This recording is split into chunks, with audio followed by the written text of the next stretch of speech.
जिज्ञासु मित्रों, अभिनंदन है आपका दिव्य सृजन स्पिरिचुअल में। जैसा कि आपको विदित है, श्रीमद् भगवद गीता पर चर्चा चल रही है, तो उसी चर्चा को हम आगे बढ़ाते हुए हम अपना व्याख्यान आगे देखते हैं। भगवान श्री कृष्ण सांख्य योग का उपदेश अर्जुन को दे रहे हैं ताकि अर्जुन का मोह भंग हो और वह युद्ध के लिए तैयार हो जाए, क्योंकि युद्ध करने के अलावा अब कोई विकल्प अर्जुन के पास नहीं था। क्योंकि दुर्योधन पहले ही स्पष्ट कर चुका था कि युद्ध तो करना ही पड़ेगा, अन्यथा कुछ नहीं मिलने वाला। अगर पांडव युद्ध ना भी करते तो भी दुर्योधन उनका वध कर देता। दुर्योधन उनके पीछे जरूर जाता और उनका वध कर देता, क्योंकि उसने पहले ये घोषणा कर दी थी कि सुई की नोक के बराबर भूमि भी अगर चाहिए तो युद्ध करो, जीने का अधिकार भी चाहिए तो युद्ध करो। अर्थात पांडवों की हत्या निश्चित थी अगर वो युद्ध ना करते। श्री कृष्ण ये जानते थे। और अगर दुर्योधन विजयी होता तो अधर्म विजयी होता, अन्याय विजयी होता, वैभिचार, दुराचार और पापाचार का पताका चारों तरफ फहरा जाता अगर युद्ध ना होता तो श्री कृष्ण, इसीलिए श्री कृष्ण को इस बात की चिंता नहीं है कि कौन जीतेगा कौन हारेगा, धर्म की स्थापना होनी चाहिए। तो श्रीमद् भगवद गीता के माध्यम से भी वो धर्म की स्थापना कर रहे हैं और इस युद्ध के माध्यम से भी वो धर्म की स्थापना ही कर रहे हैं। तो आइए, क्योंकि धर्म की स्थापना क्योंकि प्रकृति देखिए परिवर्तनशील है, प्रकृति परिवर्तनशील है। प्रकृति के अंदर पाप भी है और पुण्य भी है। कोई स्थिति हमेशा बनी हुई नहीं रह सकती है, परिवर्तन तो आ ही जाएगा। लेकिन हम किसका पक्ष चुनते हैं? हम अपने अंदर धर्म की स्थापना उस हेतु करते हैं, उस कारण से कर पाते हैं और हम समाज को कुछ दे पाते हैं। वास्तव में धर्म की स्थापना का तात्पर्य यही है कि धर्म को उस विषय में, उस रूप में स्थापित करना और उसको विजय दिलाना। यद्यपि धर्म हमेशा ही विजय है, धर्म विजय उसी की होनी है जो धर्म के साथ है, लेकिन फिर भी प्रकृति द्वैत होने के कारण, प्रकृति में पाप पुण्य का प्रवेश होने के कारण वो पाप को भी थोड़ा स्थान प्रदान कर देती है और उसी का आधार लेकर कई बार पापी जो है वो बहुत विकास कर जाते हैं और जब विकसित हो जाते हैं तो पुण्य का क्षय होता है। तब श्री कृष्ण जैसे सिद्धों का, अवतारियों का इस धरा पर आना होता है, सिद्धों का जन्म होता है जो धर्म हेतु कर्म करते हैं और धर्म की स्थापना करते हैं, पुनः से धर्म का मर्म समझाते हैं और प्रकृति से मुक्त होने का मार्ग समाज को देते हैं, जो कि श्री कृष्ण श्रीमद् भगवद गीता से दे रहे हैं। तो आइए हम इस पर चर्चा करते हैं। आगे क्या कहते हैं भगवान श्री कृष्ण 21वें इस श्लोक में, द्वितीय अध्याय, सांख्य योग नामक अध्याय, द्वितीय अध्याय के 21वें श्लोक में, वेदा विनाशिनम नित्यम येन मज्जमव्ययम् कथम स पुरुषः पार्थकम घातयति हन्ति कम। हे प्रजापुत्र अर्जुन, जो पुरुष इस आत्मा को नाश रहित, नित्य, अजन्मा और अव्यय जानता है, वह पुरुष कैसे किसी को मरवाता और कैसे किसी को मारता है। वो कह रहे हैं क्योंकि अर्जुन ने कहा कि द्रोणाचार्य और ये लोग जो हैं इनको नहीं मारा जा सकता या फिर इनको कष्ट कैसे पहुंचाया जा सकता है, लेकिन ये लोग तो पहले से ये असुच्य हैं, ये शोक करने लायक नहीं है। क्यों नहीं है? क्योंकि ये जानने वाले हैं, ये जानकार लोग हैं, ये ज्ञानी पुरुष हैं। इसलिए तो चिंता मत कर, तू अपना कर्म कर, भगवान समझा रहे हैं। और जो जान चुका है, अर्जुन से वो कहते हैं कि जो जान चुका है, वेदा विनाशिनम नित्यम यह एन मज्जमव्यम, कि जो जान चुका है उसके लिए मृत्यु नहीं होती है, मात्र शरीर ही नष्ट होता है, आत्मा कभी मरती नहीं है, जीवात्मा कभी मरती नहीं है, पुरुष कभी मरता नहीं है। आत्मा शब्द वेदांत का है, सांख्य में आत्मा शब्द का प्रयोग नहीं होता, लेकिन उसको सम मानकर यहाँ पर वेदांती लोगों ने टीका की है, इसलिए लिख दिया है। परंतु वह देही, वह शरीरी, वह पुरुष, वह दृष्टा, उसकी मृत्यु नहीं होती है। वासांसि जीर्णानि यथा विहाय नवानि गृह्णाति नरोपराणि तथा शरीराणि विहाय जीर्णा नैन्यानि संयाति नवानि देहि। जैसे मनुष्य पुराने वस्त्रों को त्याग कर दूसरे नए वस्त्रों को ग्रहण करता है, वैसे ही जीवात्मा पुराने शरीर को त्याग कर दूसरे नए शरीरों को प्राप्त होती है। यह देही इस देह को छोड़ेगा और जब तक उसके अंदर दृष्टा बने रहने की भावना है, जब तक वो भावग्रस्त है, भावनाओं से ग्रस्त है, मतलब उसके अंदर भाव हैं, जब तक भावनाएं विद्यमान है, जब तक विचार विद्यमान है, जब तक चित्त का खेल जो है, चित्त के ऊपर जो दृश्य है वो बन रहे हैं, तब तक वो दृष्टा रूप में इस शरीर के माध्यम से, इंद्रियों के माध्यम से, बुद्धि के माध्यम से वो देखता रहेगा और इस कारण से वो एक शरीर को छोड़कर दूसरा शरीर धारण करता है। जिस प्रकार से हम पुराने वस्त्रों का त्याग कर कर नूतन वस्त्र धारण कर लिया करते हैं, वैसे ही वह देही, वह शरीरी, वह जीवात्मा भी एक शरीर को छोड़कर दूसरा शरीर धारण करता है, लेकिन उसका नाश नहीं होता। यही बात गोस्वामी तुलसीदास जी लिखते हैं, ईश्वर अंश जीव अविनाशी। जब जीव अविनाशी है तो फिर वो उसका विनाश कैसे संभव है, तो फिर जीवन विनाशी कैसे हो सकता है। इसलिए जीवन क्षणभंगुर नहीं है, मृत्यु ही क्षणभंगुर है। नैनम छिन्दन्ति शस्त्राणि नैनम दहति पावक न चैनम क्लिद्यांत्यापो न शोक्षति मारुतः। कि हे अर्जुन, इस आत्मा को शस्त्र नहीं, इस देही को, इस शरीरी को, उस जीव को शस्त्र नहीं काट सकते, इसको आग नहीं जला सकती, इसको जल नहीं गला सकता, इसे वायु नहीं सुखा सकता। अच्छेदो अयम दाह्यो अयम क्लिद्यो अशोष्य एव च नित्यः सर्वगतः स्थानूर चलो अयम सनातनः।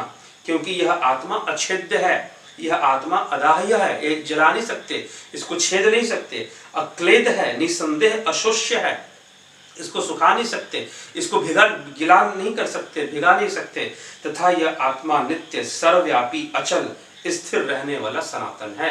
सनातन जो सर्वदा है, जो सृष्टि के पहले भी था और सृष्टि अगर बदलती है तो भी रहेगा, वो हमेशा ही बना रहेगा, उसी को सनातन कहते हैं। अव्यक्तो अयम चिंतयो अयम विकार्यो अयम च्युते तस्मादेवं विदित्वैनं नानु सोचती नानु सोची तू मरहसी। श्री कृष्ण कहते हैं अव्यक्तो अयम चिंत्यो अयम विकार्यो अयम च्युत।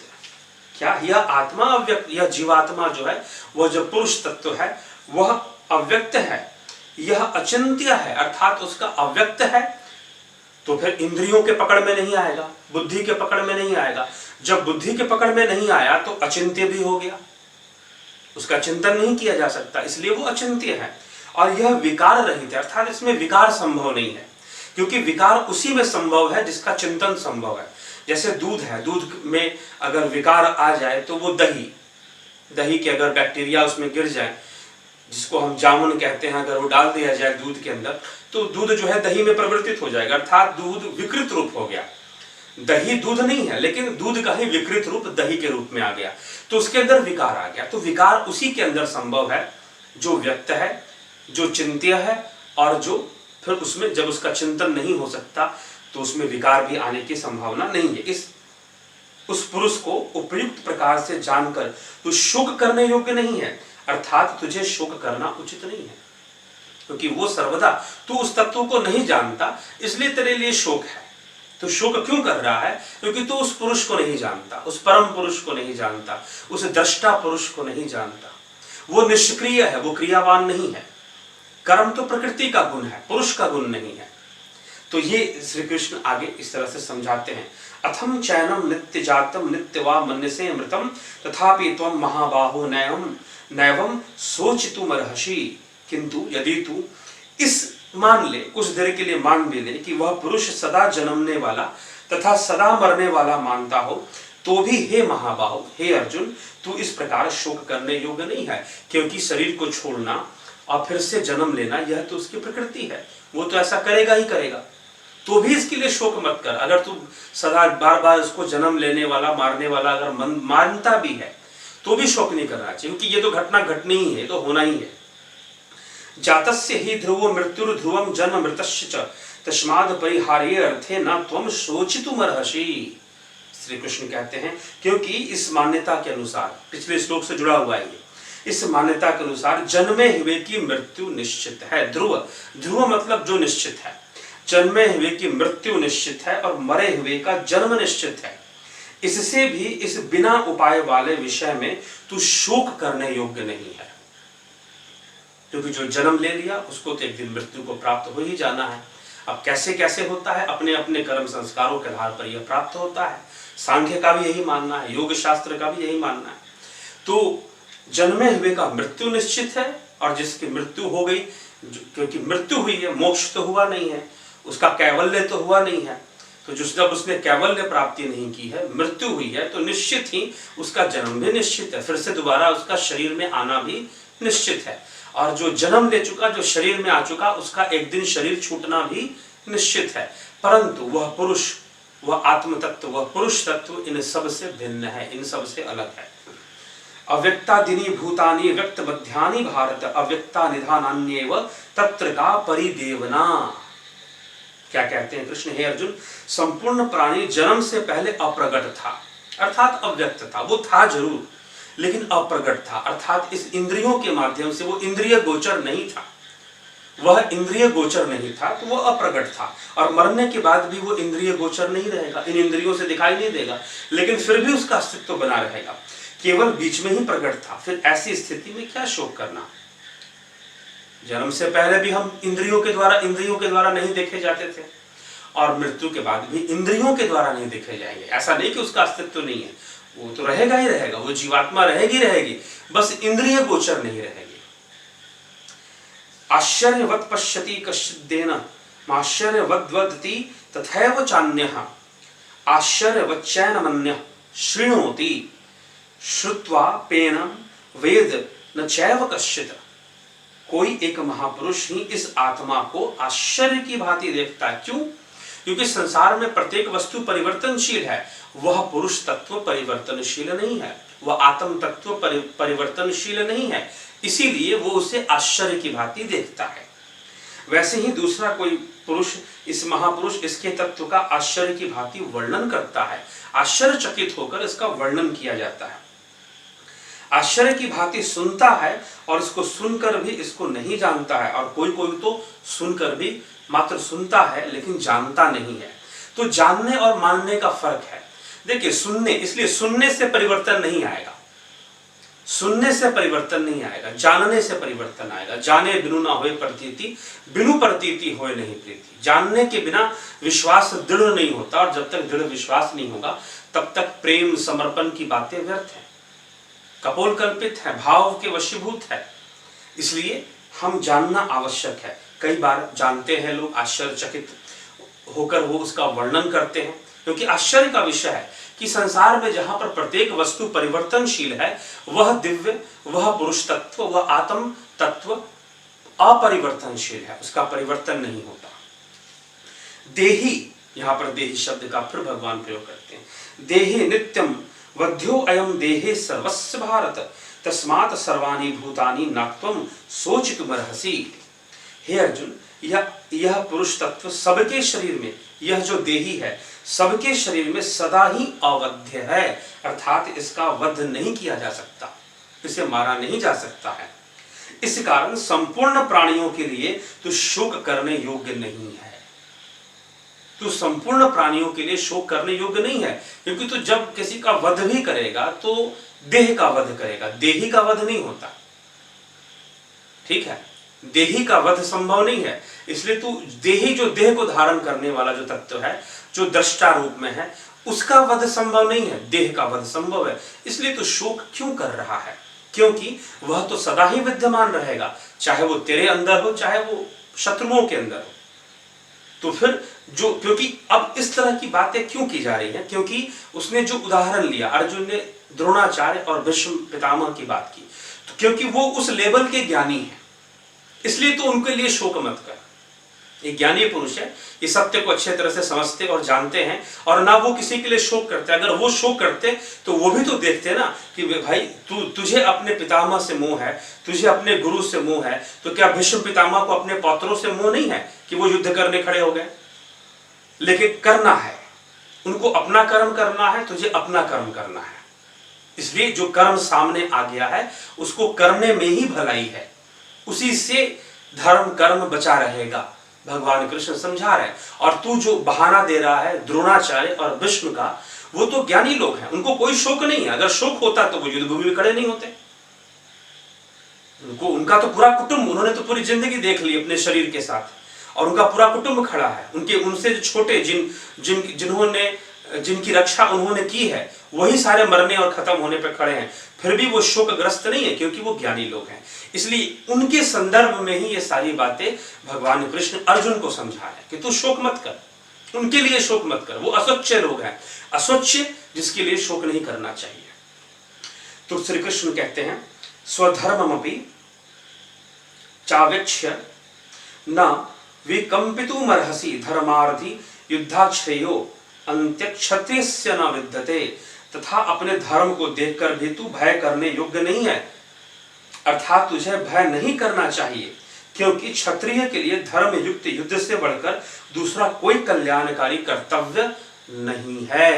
अब यहाँ पर ध्यान दीजिएगा, क्षत्रिय के लिए यहाँ पर अर्जुन को अपने क्षत्रिय धर्म को उसने जो धारण किया है या उस कुल में उसका जन्म हुआ है, तो उसके लिए योग्य कर्म क्या है? धर्म रक्षा।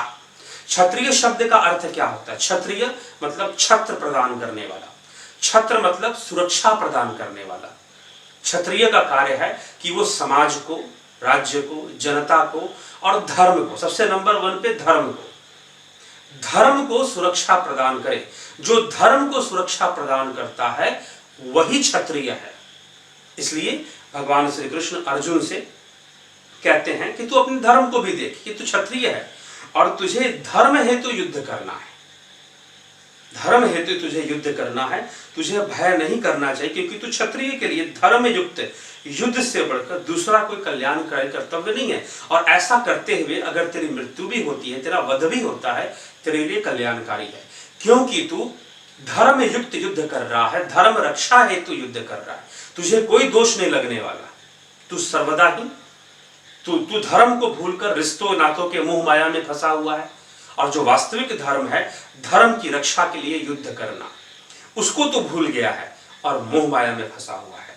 ये श्री कृष्ण के कहने का तात्पर्य है। अब आगे के श्लोकों में श्री कृष्ण जो है कुछ श्लोकों तक, कितने श्लोक, द्वितीय अध्याय के 31वें से 38वें श्लोक तक जो है कृष्ण अर्जुन को युद्ध की आवश्यकता के बारे में और फिर से उसे युद्ध करने की प्रेरणा दे रहे हैं। तो अगले व्याख्यान में इन हम 7 श्लोकों को 31 से 38 तक हम और देखते हैं, और फिर उसके बाद कर्म योग का विषय छेड़ते हैं। तो वो कैसे है, एक एक व्याख्यान में आगे आता जाएगा। आप जुड़े रहें, श्रवण करें, वीडियो को जरूर शेयर किया करें, ताकि श्रीमद् भगवद गीता का जो सार है, जो वास्तविक परिवेश है, जो वास्तविक तथ्य है, पूरे हर एक अध्याय की व्याख्या यहाँ पर हम करने वाले हैं, उन लोगों को समझ में आ जाए।